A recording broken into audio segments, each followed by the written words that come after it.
Yan yung mga baboy guys. Yan. Nag-swimming sila guys. Oh. Wala, may swimming pool sila doon guys. Oh. Ayan, nagsiswimming sila. Nagtakbuhan na guys. Ayun. Nasa damo. Sundan.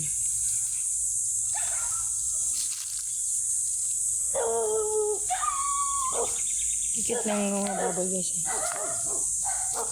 Ayan sila guys. Oh. Nagtakbuhan sila. Punta sila dun sa nanay nila guys. Ayan. Takbuhan. Sayang inahin guys. Kawayan guys.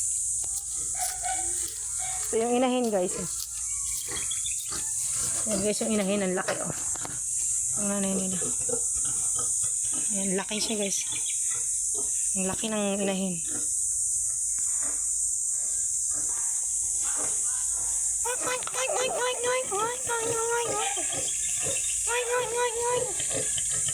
Ayan yung inahin niya guys. Ayan yung nanay nila.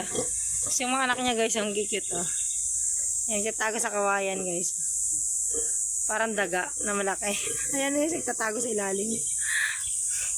Napatara tayo kay nanay. Nakakatawa guys. Kahit takbuhan sila ang lahat. Ang ganda ng liguan nila guys.